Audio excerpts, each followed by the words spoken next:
બુધવારી પૂરી થાય પછી પ્લાસ્ટિકના ડગલા ને ડગલા થઈ જાય. મારો ભાઈ છે ને ફ્રીજ લઈ આવ્યો નવું. Welcome back my new blog. જય માતાજી, જય શ્રી રામ. જો આજે બહુ ગરમી છે ભાઈ, કારણ કે આ આગાહી હાલે છે ને,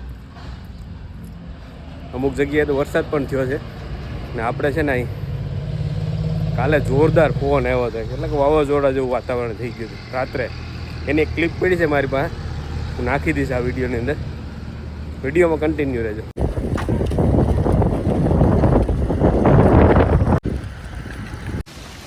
ફાઇનલી મિત્રો વરસાદ આવે કે ના આવે પણ વાવાઝોડા જેવું વાતાવરણ થઈ ગયું. તડકો બહુ છે, જોરદાર તડકો.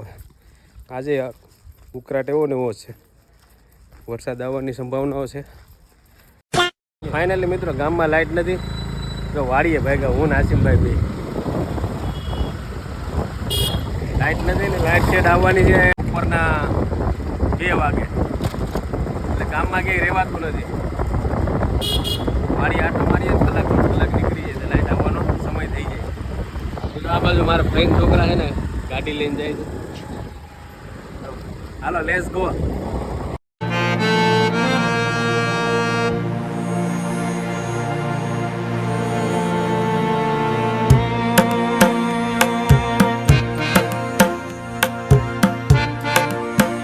દવા છાંટવાનું કામ હાલે. ફાઇનલી મિત્રો આપણે છે ને કરિયાણાની દુકાને જવાનું છે, કારણ કે હવે છે ને બકાલાની રામાયણ ચાલુ થઈ ગઈ છે. કઠોળ લેવા જવું છે, એટલે કે મગ લેવા જવા છે. શાકભાજીમાં હવે છે ને કે મજા નથી આવતી. તો લેટ્સ ગો. હાલો મળીએ કરિયાણાની દુકાને જઈને. ઉગી ગયા કરિયાણાની દુકાને જઈને. આ કરિયાણાની દુકાનેથી છે ને આપણે કઠોળ લેવાનું છે. તો આ વિજયભાઈ છે, વિજયભાઈ છે ને આ દુકાનના માલિક છે. પૂછી લઈએ આપણે શું ભાવ છે મગનો. મગનો શું ભાવ છે વિજયભાઈ? મગના 130. 500 ગ્રામ આપી દો. હા, ફાઇનલી 130 રૂપિયા ભાવ છે ને 500 ગ્રામ લઈ લઈએ.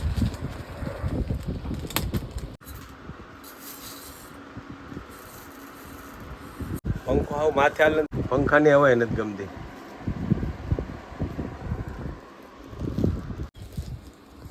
તો ફાઇનલી મગ લઈ લીધા ને લેટ્સ ગો. મગ લઈ લીધા ને પુગાડી દઈએ ઘરે, કારણ કે આજે આપણી પસંદગીનું શાક થવાનું છે. કોઈ લીલું શાકભાજી નથી, આજ તો કઠોળનું કરવાનું છે, એટલે મજા આવશે.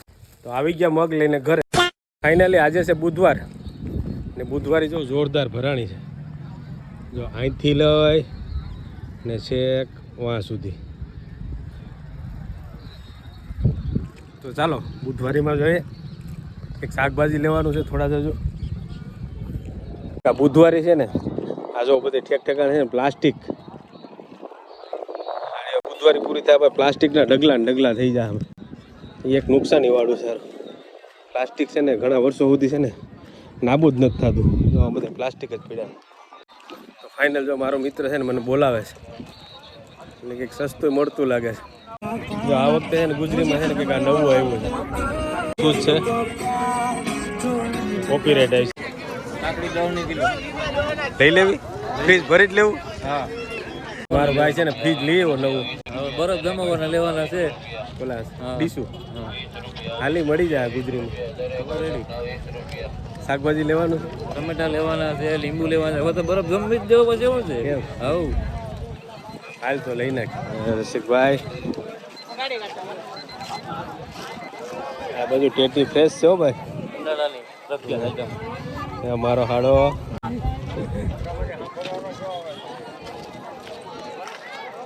શાકભાજી તો ઘર ઘરાવટ લેવું કે રાજકોટ વાળું લેવું? પકડી આવી જોઈ લઈએ માર્કેટમાં શું બજાર છે. હા હા હાલ પેલા ઓલી ડીશું જોઈએ, શાકભાજી થોડુંક સસ્તું જોઈએ. દી હાથમી જાય રેડી. બાજુના ગામમાં જે સ્કૂલ હતી ત્યાં ભેરા ભણતા જયંતિભાઈ. મજામાં આઈસ ડીશ છે? બતાવો.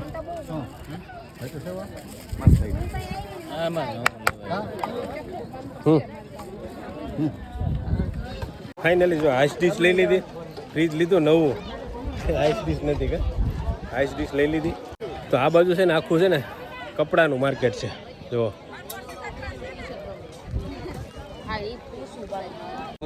એ ઢોલા હું લઈને આવ્યો ભાઈ? આ બધું શાકભાજી છે ને અમારા ગામડાનું છે.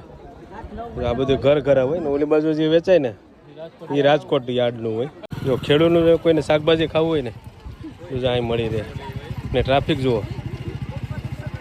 બાકી ઓલી બાજુ છે ને રાજકોટનું યાર્ડનું હોય. દવાવાળું ખાવું હોય ને તો ઓલી બાજુ હોઈ જવાનું, દેશી ખાવું હોય ને તો આ બાજુ આવી જવાનું. મારે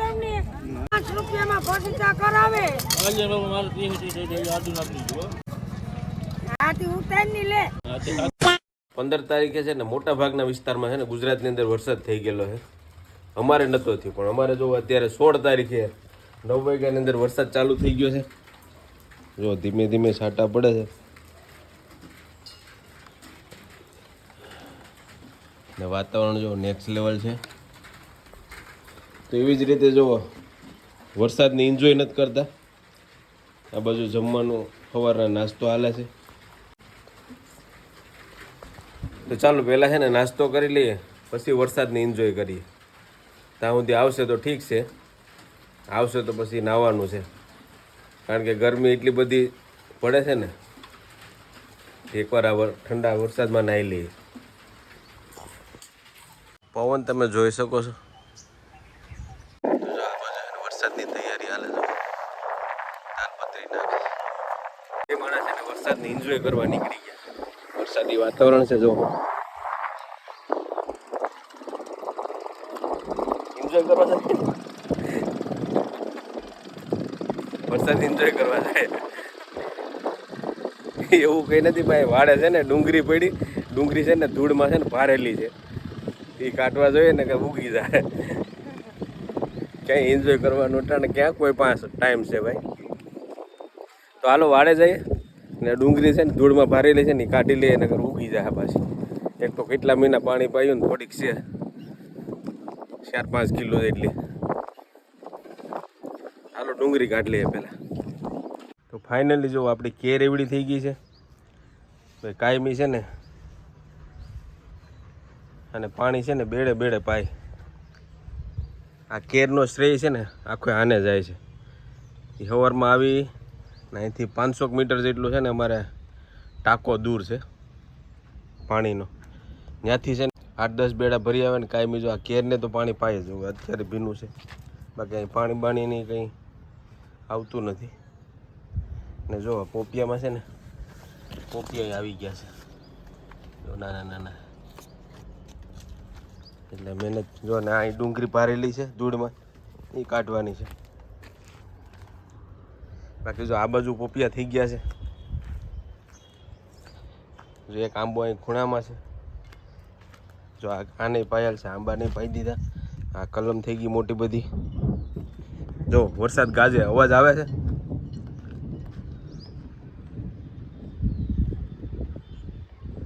એક કલમ આ બાજુ પણ થઈ ગઈ છે ને આ બાજુ જો 4-5 છોડવા છે ને દેશી ભીંડાના વાવેલા છે. બાકી જો આ 2 દિવસ કાલે જ હજી વાવી છે આ રીંગણી. 6 છોડવા છે. ગરમીને થઈ જાય તો ઠીક છે, તો ચોમાસામાં કંઈક રીંગણાનું શાક થાય. બાકી આડમડી પણ મોટી બધી થઈ ગઈ છે. એક અમારી માંદી કેર એવડી ને એવડી છે હજી. મળ્યા રાંધવા હાલી કાઢી નાખીએ હજી જેમ વરસાદ અંધારેલો.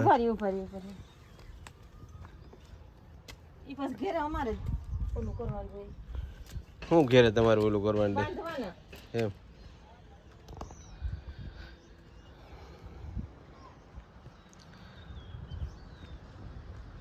જો સામે ગુલમોહર મસ્ત છે. ફૂલ કેમ એક નંબર આવ્યા છે.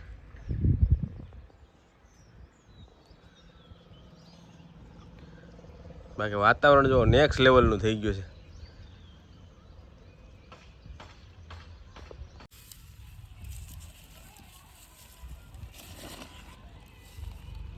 કોણ ખાવે એટલે લઈ જજો. જો એટલી થઈ છે ને હજી થોડીક છે. પછી કહેતા નહીં કે અમને કીધું નહોતું. 8-10 કિલો જેટલી થઈ છે.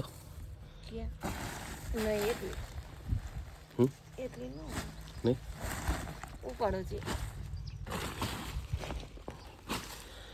6 કિલો જેવું છે. 5-6-7 કિલો જેવું તો છે. આપણા સબસ્ક્રાઈબર હોય ને કોઈને ખાવી હોય તો લઈ જજો તમે તમારે.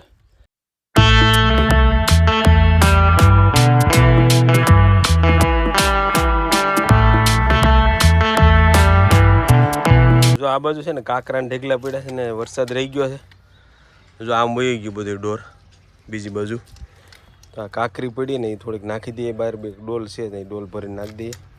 તો ફાઇનલી વરસાદે છે ને રૂટ બદલાઈ નાખ્યો. જો પરસેવો રેપઝેપ થઈ ગયો, પાછો તડકો આવી ગયો, ગરમી થવા માંડી, પવન પડી ગયો ને વરસાદ જો આમ વહી ગયો. એટલે કે ખેરા ઓલું સમઢિયાળા બાજુ, ગળું બાજુ ને આ બાજુ જો તડકો આવી ગયો ને આ બાજુ જો કાંકરા ભરવાનું કામ હાલે છે. હવે છે ને આ પ્લોટ એકદમ નેક્સ્ટ લેવલનો ચોખ્ખો થઈ ગયો છે. હવે વરસાદ થાય ત્યારે આમાં કંઈક શાકભાજી વાવી દેવું. તો ફાઇનલી છે ને કાંકરા વીણાઈ ગયા, ડુંગળી બધું તો એટલી ડુંગળી ધૂળમાં ભારી હતી, કાઢી લીધી, કામ થઈ ગયો ડન. 2-3 કોપિયા હતા વધારે નહીં, કાઢ નાખ્યા. હવે જાય ઘર બાજુ ને વિડીયો છે ને હવે લાંબો થઈ જાય એટલે ઘર બાજુ જવું નથી ને, વિડીયો છે ને એન્ડ કરી નાખવાનો છે.